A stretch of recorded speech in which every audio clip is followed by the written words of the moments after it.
ये रिश्ता क्या कहलाता है। आज का एपिसोड बेहद ही इंटरेस्टिंग होने वाला है। इसकी फुल स्टोरी जानने के लिए आप चैनल को प्लीज सब्सक्राइब जरूर कर लें, वीडियो को लाइक शेयर कमेंट करें एंड हाइप का बटन जरूर दबा दें। तो चलिए फटाफट से स्टार्टिंग करते हैं। शुरुआत में हम देखते हैं अभीरा अरमान को वॉइस मैसेज करती है। वो कहती है जिस दिन ये सब कुछ हुआ वहाँ पर मायरा और मुक्ति के अलावा उनकी और रूममेट थी, उसका हमें पता लगाना होगा। मैं अभी घर से हॉस्टल के लिए निकलने वाली हूँ, तुम भी वहाँ पर पहुँच जाओ। अबीरा घर से बाहर निकलते हुए मुक्ति को कहती है तुम दरवाजा बंद कर लो, मैं अरमान के पास जा रही हूँ। तभी मुक्ति बाहर आती है। वो कहती है आप मायरा की हेल्प करते करते भी मेरा कितना ध्यान रख रही हो। आप सुपर वुमेन हो, मैं भी आपकी बेटी हूँ, आपकी और बंदर की हेल्प करूंगी। मुक्ति भी घर से बाहर निकल जाती है। वहाँ पर हम देखते हैं विद्या और मनीषा में झगड़ा हो रहा होता है। आर्यन उनको बीच में कहता है कि शांत हो जाओ। मनीषा कहती है आपको आयरन की कमी हो गई है, इसीलिए आपको अभीरा का नाम सुनते ही थकान होने लग जाती है। आप मुझे एक बात बताइए, मैंने कौन सी अभीरा के नाम की माला जप दी। विद्या कहती है वही तो कसर बाकी है, जप लो तुम अभीरा के नाम की माला। मनीषा कहती है ओ गॉड, मैंने क्या पूछा था आपसे, मैंने तो सिर्फ अभीरा की तबीयत के बारे पूछा था और पूछा था कि केस की तैयारी कैसी चल रही है। मैंने तो ये बोला था कि इस हालत में अभीरा को पोदार हाउस में रहना चाहिए। ये कॉमन सेंस है जेठानी साहब। विद्या कहती है तुम्हें उससे क्या लेना देना है, तुम्हें नहीं पता उसने मायरा और अरमान को कितना बड़ा धोखा दिया था। वैसे ना कभी तुम सुधरोगी और ना ही अभीरा, और अगर उसको फिर से मौका मिलेगा वो फिर से अरमान और मायरा को धोखा देगी। निशा कहती है धोखा तो आपकी मेहर ने दिया था और आपके कहने पर ही हमने उस पर भरोसा किया था। उस अभीरा ने पता नहीं कितनी बार हमें अलर्ट करने की कोशिश की। विद्या कहती है कोशिश तो की, मगर 8 साल के बाद अगर उसको अपनी बेटी की जरा सी भी चिंता होती तो वो मेहर का पर्दाफाश कर चुकी होती। मगर मेहर का तो एक बहाना था, वो जरूर अपना जहाँ पर कोई काम निकालने आई है, ना ही वो हमारी मायरा का केस अच्छी तरह देख रही है। अगर इसी तरह ऐसा ही चलता रहा तो हमारी मायरा केस हार जाएगी। ये सुनकर तानिया कहती है मामी सा आपकी प्रॉब्लम क्या है। वहीं पर विद्या कहती है ओ तानिया आपकी ही कमी थी, कहिए आपको क्या कहना है, चलिए आप भी अपनी बदतमीजी दिखाइए। तानिया कहती है मुझे बदतमीजी करने से ज्यादा सवाल पूछने में इंटरेस्ट है। सच जानने के बाद भी आपको अभीरा से प्रॉब्लम क्या है। मायरा की जान बचाने के लिए उसने अपनी जान दांव पर लगाई थी। मायरा और अरमान भैया भी उस पर भरोसा करने लगे हैं। हो सकता है वो फिर से एक दूसरे के साथ हो जाएं, और आपको तो नाराज होने से फुर्सत ही नहीं है। विद्या कहती है तुम्हें तो बड़ी फुर्सत है, क्योंकि तू एक बंसल होते हुए भी पोदार फैमिली के मामलों में टांग अड़ा रही है। तानिया तू पोदार फैमिली की बहू नहीं है। ये सुनकर दादीसा को बेहद गुस्सा आ जाता है। वो कहती है चुप करो विद्या, सुबह से ही तुम जहर के गरारे कर रही हो। तुम्हें तानिया के सरनेम से क्या, वो अब पोदार फैमिली में रह रही है तो वो अब पोदार है। विद्या कहती है मासा आप उस बेचारी को क्यों झूठे दिलासे दिलवा रही हो। हाँ अगर आपने उसके मन को बहलाना है तो ठीक है, लेकिन सच सच ही रहेगा। और ये सच है कि इस घर में पहले पोदार आते हैं फिर उसके बाद बंसल।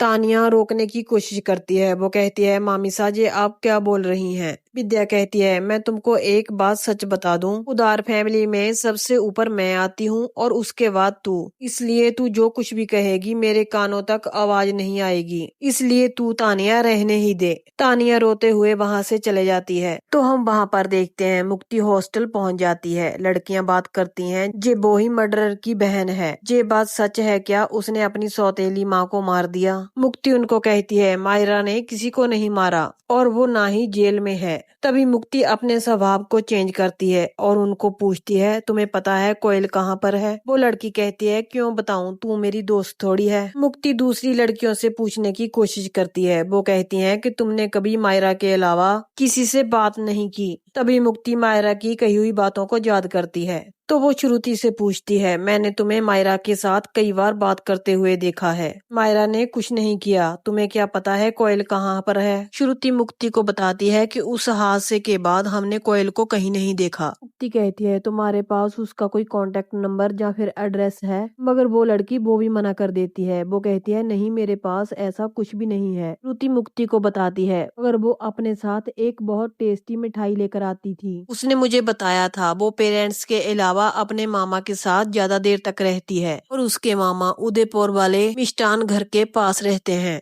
काजल कहती है विद्या ना तो पोदार फैमिली बंसल फैमिली से अहम है, ना ही मेरी बहू का आत्मसम्मान जिस पर आप भड़ास निकाल कर उसे रौंद कर चली जाएं। विद्या कहती है अगर तुम्हारी बहू मुझसे उलझेगी तो उसके साथ ऐसा ही होगा। काजल कहती है मुझे आपसे यही उम्मीद थी भाभी साहब, जिसने अपनी बहू को नहीं छोड़ा वो मेरी बहू को क्या छोड़ेगी। विद्या कहती है तू तानिया और मनीषा के साथ मिलकर अभीरा के गुणगान गाओ। मैं अपनी पोती को समझाने जा रही हूँ कि वो अरमान को अपना केस दे दे। तो अभीरा से तो कुछ भी नहीं होने वाला। बेचारी मायरू कितना डर रही होगी मेरी बच्ची। काजल कहती है डर तो आप रही हैं भाभी साहब, अगर अभीरा ये केस जीत गई और अरमान और अभीरा एक साथ हो गए तो आपका राज खुल जाएगा। तभी हम देखते हैं अभीरा भी उनकी बातों को सुन रही होती है। विद्या कहती है अपना मुंह बंद रखो काजल, क्योंकि जो भी मैंने किया है अरमान और मायरा के लिए किया है और जो भी कुछ मैंने किया है बिल्कुल सही किया है। काजल कहती है अगर आपने सही किया तो आज तक अपने बेटे अरमान के साथ झूठ क्यों बोल रही हैं? उसे सच क्यों नहीं बता देती कि कस्टडी की लड़ाई अभीरा ने नहीं शुरू की थी? आपने बिना बताए मायरा की कस्टडी के पेपर अभीरा को भिजवाए थे। अभीरा तो अरमान और मायरा से मिलने आई थी और आपने उसको मिलने नहीं दिया। मायरा का रो रो कर बुरा हाल था तो वहीं पर अरमान परेशान था। आपने अभीरा को मिलने से ही मना नहीं किया। आपने ये भी कहा कि अरमान तुमसे कोई रिश्ता नहीं रखना चाहता और अभीरा के हाथ में आपने कस्टडी के पेपर थमा दिए। अभीरा के सामने सच आ रहा था, उससे ये बर्दाश्त नहीं हो रहा था और अभीरा को उस वक्त की याद आती है। काजल कहती है आप हमेशा से मना करती रही, मायरा से बात नहीं करने देती थी। आपने धीरे धीरे अरमान और मायरा के दिल में जहर घोल दिया। वो जहर इतना बढ़ गया कि वो दोनों उससे नफरत करने लगे। काजल कहती है एक बात बताइए, अगर आपने आज तक सबको सही किया तो अपने बेटे अरमान को क्यों नहीं बताया? आपने क्या सोचा भाभी साहब आप मेरी बहू को कोसती रहेंगी और मैं सब कुछ चुपचाप सुनती रहूंगी? आप ये भूल गई कि मुझे सब कुछ सच पता है। आपका जहाँ दिल करता है आप अभीरा को कोसने लग जाती हैं ताकि वो सबके सामने एक बुरी माँ बनी रहे। आपने एड़ी चोटी का जोर लगा लिया भाभी साहब, लेकिन आप अपनी बहू से हार रही हैं। दिशा कहती है बहू वो होती है जिसका रिश्ता जन्मों से हो ससुराल से, लेकिन अभीरा उसे सिर्फ साथ छोड़ना आता है। अरमान और मायरा की जिंदगी से खेलना आता है। अब उसे उनकी जिंदगी से दूर जाना होगा। काजल कहती है नई जंग का ऐलान करने से पहले पिछली जंग तो जीत लीजिए। आपका सच बाहर आने वाला है भाभी साहब। दिशा कहती है सच तो तब बाहर आएगा जब तुम सच बोलोगी काजल, और सच तुम नहीं बोलोगी क्योंकि तुम्हें याद है ना हमारी डील हुई है। काजल कहती है अब तक तो याद है, अगर आप इसी तरह मेरी बहू को रुलाती रही तो मैं सब भूल जाऊंगी, चाहे मुझे सबकी नजरों में गिरना क्यों ना पड़े, मगर आपको भी साथ लेकर ही गिरूंगी। विद्या कहती है ठीक है काजल, अब से मैं तुम्हारी बहू तानिया को कुछ नहीं कहूंगी, एकदम चुप रहूंगी। काजल कहती है ठीक है, जब तक आप चुप रहेंगी मैं भी चुप रहूंगी। तभी अभीरा अंदर जाने वाली होती है मगर एक साइड को हो जाती है। काजल कहती है मुझे लगता है वहाँ पर कोई है। तभी हम देखते हैं अरमान अभीरा को गाड़ी में बैठा लेता है या उसे कहती है मुझे आपको कुछ बताना है, मगर अरमान कहता है मुझे कोयल का पता चल चुका है। काजल और दिशा बाहर देखने आती हैं मगर तब तक अरमान और अभीरा वहाँ से चले जाते हैं। विद्या कहती है हे भगवान कौन था, कोई हमारी बात सुन के चला तो नहीं गया। काजल कहती है अगर आपकी बातें सुनता तो वहाँ से जाता नहीं, आपका भंडा फूट जाता और साथ में मुझे भी फंसाते। काजल कहती है चलिए यहाँ से।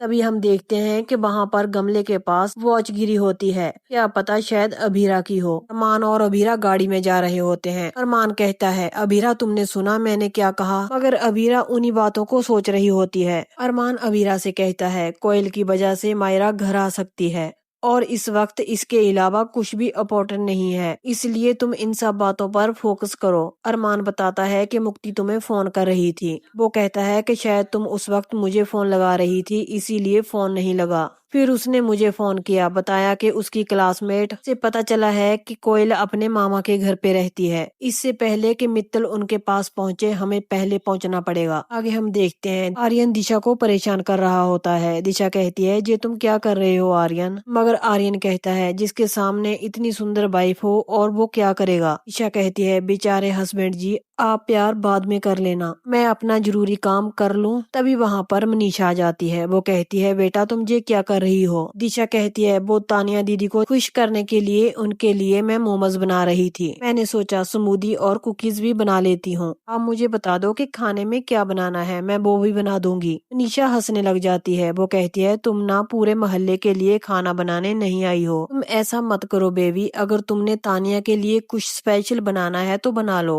ये लंच डिनर ये सब तो स्टाफ देख लेंगे। मनीषा कहती है दिशा बेबी अब तू सिर्फ अपने करियर पर फोकस कर। दिशा कहने लग जाती है करियर। मनीषा कहती है जो तू यूनिवर्सिटी से डिग्री लेकर आई है उस कागज से हमें पंखा थोड़ी देगी। तू जॉब के लिए इंटरव्यू को प्रिपेयर कर। दिशा कहती है मुझे जॉब नहीं करनी मम्मा। निशा कहती है तो फिर तुम्हें क्या करना है। दिशा कहती है मुझे आर्यन और इस घर का ध्यान रखना है। आगे हम देखते हैं अभीरा अरमान को कहती है पक्का हम सही जगह पर आए हैं ना। अरमान कहता है जे हमने मिष्ठान भंडार भी क्रॉस किया था। अभीरा कहती है ठीक है, मैं इन लोगों से कोयल के बारे में पूछ कर आता हूँ। अरमान कहता है हेलो कहाँ जा रही हो, तुमने इन लोगों का साइज देखा है। वीरा कहती है क्या टाइम पास कर रहे हो, मैं जा रही हूँ पूछने। अरमान कहता है हाँ हाँ जाओ, ये सारे पहलवान कारपेट बिछाकर तुम्हारी राह तक रहे होंगे। तभी एक बंदा आता है। वो कहता है तुम्हें क्या चाहिए। अरमान कहता है हम कोयल से मिलने आए हैं, वो हमारी बेटी के साथ हॉस्टल में पढ़ती है। वो बंदा कहता है हमारी भांजी तुम्हारे साथ कोई बात नहीं करेगी, तुम जाओ जहाँ से। वीरा कहती है पहलवान जी मेरी बेटी का सवाल है और मैं कोयल से मिले बिना नहीं जाऊंगी, या तो आप उसे बुला लीजिए वरना मुझे पुलिस को बुलाना पड़ेगा। तभी वो पहलवान जोर जोर से हंसने लग जाता है। कोयल का मामा कहता है कि तुम्हें लगता है हवालात में जाने की बहुत जल्दी है। अरमान कहता है हम लोग क्यों जाएंगे जेल। कोयल का मामा कहता है क्योंकि हम पुलिस को बता देंगे कि तुम लोग हमारी भांजी कोयल से जबरदस्ती मिलने की कोशिश कर रहे हो, इसलिए बोलो बता दूं। अरमान कहता है अखाड़े में डराना धमकाना नहीं होता पहलवान जी, अखाड़े में तो दंगल होता है। तभी अभीरा सोच में पड़ जाती है। जब वो आती है तब वो मित्तल को देखते हैं। तभी अभीरा ने कहा था कि अगर मामा कोयल का मिलने नहीं देगा तो तुम उसको उलझा कर रखना, मैं चोरी छुपे जाकर कोयल को मिलकर आऊंगी, सच जान कर आऊंगी। तभी अभीरा कहती है मैंने चोरी छुपे मिलने के लिए कहा था, अरमान को इस बलवान से चटनी बनाने के लिए नहीं कहा था।